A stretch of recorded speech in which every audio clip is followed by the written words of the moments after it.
अखिल भारतीय दुसाध उत्थान परिषद जिला इकाई अरवल का जिला मुख्यालय में बाबा साहेब डॉक्टर भीमराव वाचनालय में आज एक विचार गोष्ठी किया जा रहा है, मंथन किया जा रहा है। कुछ आरक्षण के मुद्दे पर सारे लोग हैं, उनसे भी हम बात करेंगे। क्या आप लोग के मुद्दा है जो सुप्रीम कोर्ट का आदेश आया है 1 अगस्त, उस पर क्या आप सोच रहे हैं? आइए हम सबसे पहले बात करते हैं। सर, आपका नाम क्या हुआ भैया? मेरा नाम वशिष्ठ पासवान जी। तो कैसा देख रहे हैं जो 1 अगस्त को सुप्रीम कोर्ट का जो घोषणा हुआ, जो आदेश दिए, उस को कैसे आप देख रहे हैं? सुप्रीम कोर्ट का जो फैसला आया है डिवाइड एंड रूल का, जी फूट डालो और शासन करो का नियत है। जी और जितने हमारे दलित के चाहे राजनेता हो चाहे राष्ट्रपति हो, हाँ वो भी मंदिर में गए हैं, मंदिर को धोया गया। जी इसे साफ जाहिर है कि हम लोग का जो सुप्रीम कोर्ट का जो फैसला आया है वह गलत है, निराधार है। और हम लोग का एक ही पहचान है, अनट्रेबल, छुआछूत हम लोग का मौलिक पहचान है और आदिवासी का पहचान है कल्चर उसका। इसलिए ये राजनीति से प्रेरित होकर इस तरह से किया गया है।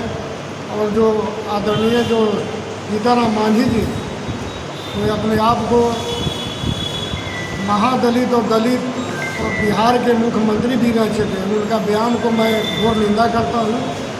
इस तरह से उनको बयान नहीं देना चाहिए। एक जिम्मेवार व्यक्ति हैं, आज भारत सरकार के केंद्रीय मंत्री भी हैं, इसलिए उनकी बयान को हम लोग दुसाध उत्थान परिषद को निंदा करते हैं।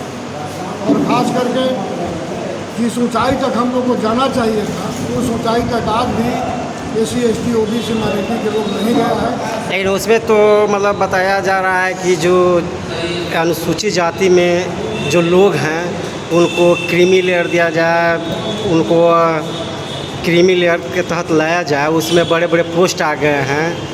तो इस तरह के मामला, जैसे जीताराम मांझी जी ने बोले, स्टेटमेंट दिए कि इसे ऐसी समाज में 4 जाति के लोगों ने फ़ायदा उठाया, नीचे जाति के लोगों ने फ़ायदा नहीं उठाया। क्या ये सही है या गलत? इनका तो बयान को हम लोग तो पूर्णतः खंडन करते हैं, पूरा निराधार और गलत। इसलिए डॉक्टर भीमराव अम्बेडकर का 3 जो मंत्र है, शिक्षित हो, संगठित हो, संघर्ष करो, उनके मिशन पर जो दलित SC ST चला है वो आज उसका लाभ ले रहा है। लेकिन फिर मैं कहता हूँ कि आरक्षण आज़ादी के 76वां साल चल रहा है, जिस ऊंचाई तक हम लोग को जाना चाहिए था SC ST OBC समाज को, उस ऊंचाई तक नहीं गया है। और इस तरह के अगर वो बयान दिए हैं सीताराम मांझी, तो अपना स्वार्थ में बयान दिए हैं, उनको भी अपना गिरबान को नहीं भूलना चाहिए। और है, उनसे भी हम जानेंगे कि क्या मतलब, क्या सर कैसा देख रहे हैं सुप्रीम कोर्ट का बयान का? बिल्कुल गलत है सर। कैसे गलत है? आप लोग जो ऐसी समाज में 2-3-4 जातियां हैं, वो सारे आरक्षण आप लोग खा रहे हैं, इस तरह का स्टेटमेंट आया है जीताराम मांझी जी को। ऐसा तो बात नहीं है कि 4 जाति ही आरक्षण खा गया हो। आरक्षण तो समान है, चाहे वो पासवान हो, चाहे वो रविदास हो, चाहे वो पासी हो, चाहे वो गुर्जर हो, चाहे मेस्टर हो या डोम।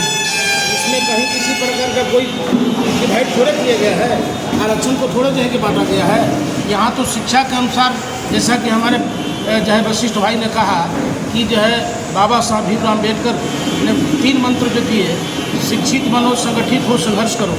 यहाँ शिक्षा बढ़ाने की ज़रूरत है, वह समाज को गार्जियन का कर्तव्य बनता है। यहाँ पढ़ने लिखने के लिए थोड़ी मना किया गया है कि डोम का लड़का नहीं पढ़े, वहाँ मांझी का लड़का नहीं पढ़े, मेस्तर का लड़का नहीं पढ़े, ऐसा थोड़े बात है, ऐसी स्थिति नहीं है। लेकिन जीताराम मांझी जो स्टेटमेंट उन्होंने दिया है, तो उनको अपने आप में सोचना चाहिए, अपने गिरवानी में झाँक के देखना चाहिए था कि MLC उनका लड़का है, तो अदरवाइज तीसर मांझी को बना देना चाहिए था।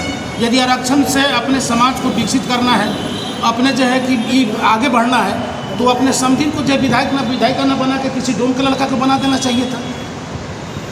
ये जो है बिल्कुल गलत और बिल्कुल जो है बकवास जो है कि खास करके इन्होंने बयान देने का काम किया है।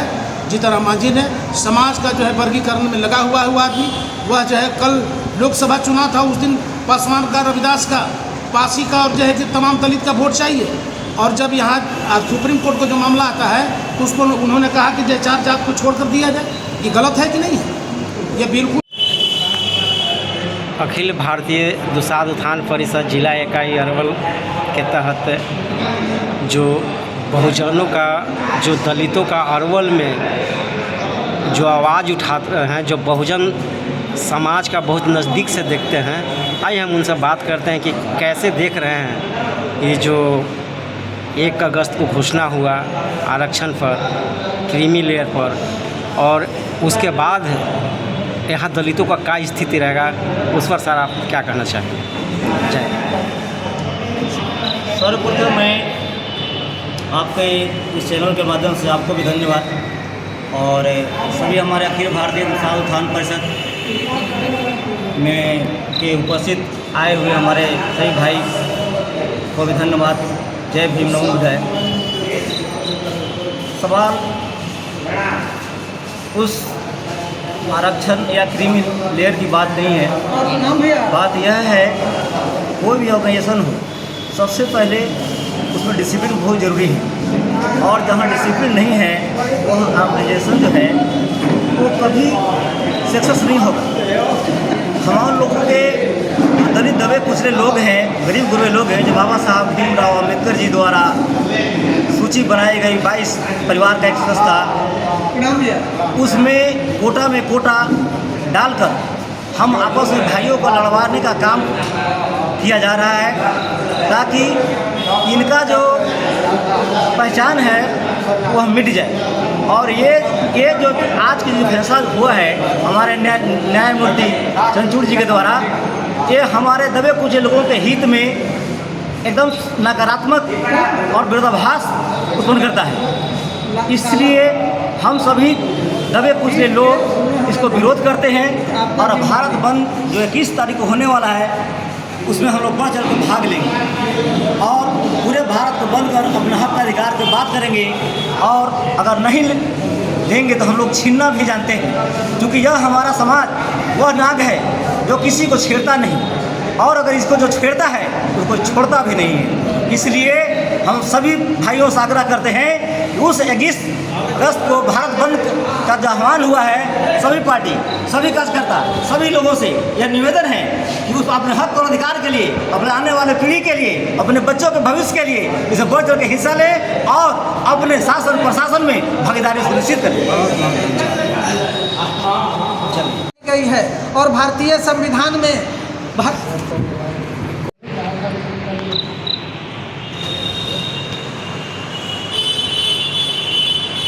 जहाँ तक क्रीमी लेयर का सवाल है, इस संबंध में मैं एक उदाहरण के साथ आपके सामने एक उदाहरण प्रस्तुत कर रहा हूँ। बाबू जगजीवन राम इस देश के जब उप प्रधानमंत्री थे तो बनारस में एक मुख्यमंत्री थे उत्तर प्रदेश के संपूर्णानंद जी, उनके मूर्ति का जब जगजीवन बाबू उद्घाटन करके गए थे तो वहाँ के ब्राह्मणों ने 1000 घड़ा गंगा जल और 1000 घड़ा दूध से धोया था कि इस मूर्ति को एक चमार उद्घाटन करके गया है।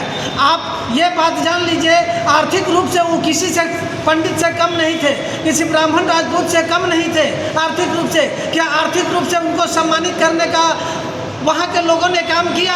अगर आर्थिक रूप से सम्मानित करने का काम नहीं किया तो ये क्रीमी लेयर का जो प्रावधान सुप्रीम कोर्ट द्वारा दिया जा रहा है, इसमें पीढ़ी दर पीढ़ी जज का बेटा है जज, जज का बेटा है जज, जज का बेटा है जज बनते आ रहा है। सुप्रीम कोर्ट में टोटल मनुवादियों का जमवाड़ा बना हुआ है। जब तक भारतीय न्यायिक सेवा आयोग का गठन नहीं होगा तब तक सुप्रीम कोर्ट में ये जो गैर संवैधानिक कार्य जज द्वारा किया जा रहा है, इसका हम लोग अखिल भारतीय दुसाध उत्थान परिषद के बैनर तले हम लोग प्रतिरोध मार्च निकालेंगे, निंदा करेंगे। साथ ही जीतन राम मांझी के द्वारा जो इस तरह का बयान दिया जा रहा है, इसका हम विरोध करते हैं, खंडन करते हैं, और अखिल भारतीय दुसाध उत्थान परिषद के बैनर तले इनको पुतला दहन करने का भी कार्य करेंगे। साथ ही 21 अगस्त को भारत बंद का जो आह्वान ऑल इंडिया लेवल पे दलित संगठनों द्वारा की गई है, उसमें अखिल भारतीय दुसाध उत्थान परिषद अरवल में बढ़ चढ़ के भाग लेगा। इन्हीं चंद शब्दों के साथ मैं अपनी वाणी को विराम। सर, जो बताएं कि से 21 अगस्त को जो भारत बंद का कॉल किया गया है दलितों के द्वारा, अनुसूचित जाति के द्वारा, क्या इस बंद से आप सहमत हैं? बिल्कुल सहमत हैं। मेरा नाम अजय पासवान हुआ, अनुसूचित जाति अखिल भारतीय किसान विधान परिषद का हम जिलाध्यक्ष हैं। और एजुकेशन सेक्टर में इसी कैटेगरी में वो 4 जातियाँ बिल्कुल शिक्षा से दूर हैं। जितना मांझी इस बात को तो कहते हैं कि ये 4 जातियाँ पिछड़ी हुई है और ये 4 जाति बढ़ गए, Paswan, Pasi, Ravidas, Rajak. Sir education sector में 5% हम लोग पढ़े लिखे हैं। इसका क्या मायने है कि भाई हम लोग क्रीमी लेयर में आ गए? सर, अभी अनुसूचित जाति में भारत सरकार में मंत्री हैं चिराग पासवान जी, उन्होंने आवाज़ उठाएं और दलित नेताओं ने आवाज़ उठाएं कि इसको संविधान में संशोधन करके इसको 9वीं सूची में डाला जाए, जो कि वहाँ पर चिराग पासवान जी खुद दलित का एक चेहरा है। क्या वो सरकार पर दबाव बना के करवाएंगे 9वीं सूची में? हमको तो ऐसा उम्मीद नहीं लग रहा है, लेकिन दबाव अगर बनाते हैं तो 9वीं अनुसूची में संशोधन के बाद ये सुप्रीम कोर्ट का जो जजमेंट आया है वो जजमेंट निरस्त हो सकता है। तो आने वाला दिन में पूरे देश में इतना विक्षुब्ध है अनुसूचित जाति के लोग, 21 दिसंबर को पूरे भारत बंद करने का निर्णय लिया है। ये आने वाला पीढ़ी के लिए हम लोग खतरा का घंटी है। बात करने में बहुत धन्यवाद सर।